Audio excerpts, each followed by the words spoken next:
Hello everyone and welcome to my 2014 NCAA Men's Basketball Tournament Preview Show. I'm Eric Eaton.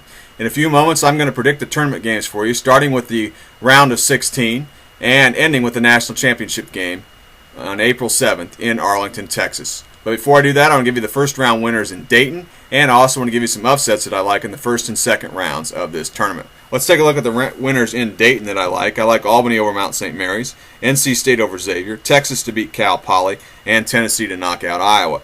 Those upsets now that I like in the first and second rounds in the South region, I like number 5 seed Stephen F. Austin, which comes in on a 28-game winning streak, to beat both VCU and UCLA and advance to the Sweet 16. In the East region, I like the number 10 seed St. Joseph's team to beat number 7 seed UConn. In the Midwest, I like number 12 seed NC State to take out number 5 seed St. Louis, and I like number 11 seed Tennessee to beat both number 6 UMass and number 3 seed Duke in Raleigh, North Carolina, which would advance the Vols to the round of 16. In the West region, I like a real big upset in the second round, as I like the number 9 seed Oklahoma State Cowboys, led by Marcus Smart, to oust the top seeded Arizona Wildcats and advance to the round of 16. The Cowboys came in on a roll at the end of the year, and I think they keep the ball rolling early in this tournament. Let's move to the prediction portion of this video now. Let's start with the South Regional, these games in Memphis, Tennessee. In one regional semifinal, I like the number 1 seed Florida to get past Stephen F. Austin. In the second game, I like the number 3 seed Syracuse to beat number 2 seed Kansas. In the regional final, I like Florida to get by Syracuse. It won't be easy, though, against Syracuse's zone, but Florida is led by 4 senior starters who have been to the regional final each of the past 3 seasons, only to come up short. They won't come up short this year. They'd moved to the Final Four in Arlington, Texas. On to the East Regional now, these games in New York City. In one semifinal, I like the 4 seed Michigan State to knock off the top seed there, Virginia. In the other semifinal, I like Iowa State, which is a 3 seed, to knock off number 2 seed Villanova. That'll set up a great regional final between two teams that came into the tournament having won their conference tournaments. But I think Michigan State, led by Coach Tom Izzo, he's got a couple seniors that have yet to get to the Final Four in their careers. They get the job done here. They get by Iowa State and advance to the Final Four.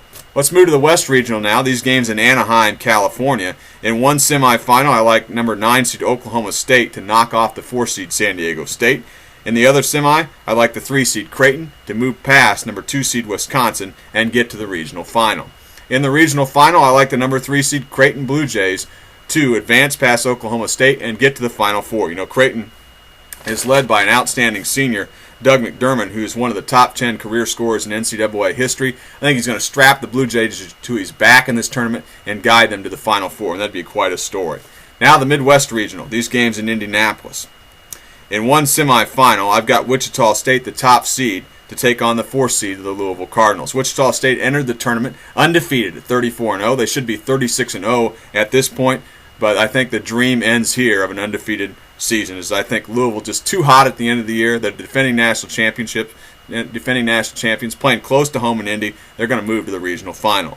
In the other semifinal, I like Michigan to get by Tennessee. In that regional final, I think Louisville will move to the Final Four for a third consecutive season and keep the dream alive of back-to-back national championships. Okay, then let's move now to the Final Four. These games in Arlington, Texas. In one national semifinal, I like Louisville to get by Creighton, and that will obviously give them a chance to win back-to-back national championships. In the other semi, this should be a tremendous game between Michigan State and Florida. Michigan State's toughness, though, I think too much for Florida, and they'll move to that national championship game to take on the Louisville Cardinals. What a matchup it will be between Michigan State and Louisville. Two great coaches there, Rick Pitino and Tom Izzo. They both have won national championships.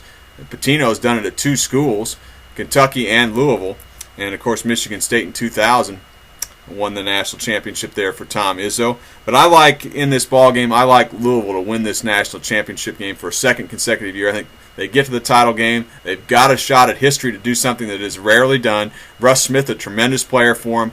I think there'll just be a little bit too much for Michigan State in this ball game, and they're going to win a national championship for a second consecutive year, and it'll be the third for Coach Rick Pitino. So that's a look at how I see this tournament shaking down this year. Once again, I'm predicting Louisville for the second consecutive year. Well, they call this season March Madness because of the NCAA tournament, and I hope everyone enjoys it, and hope your bracket turns out golden. So long, everyone.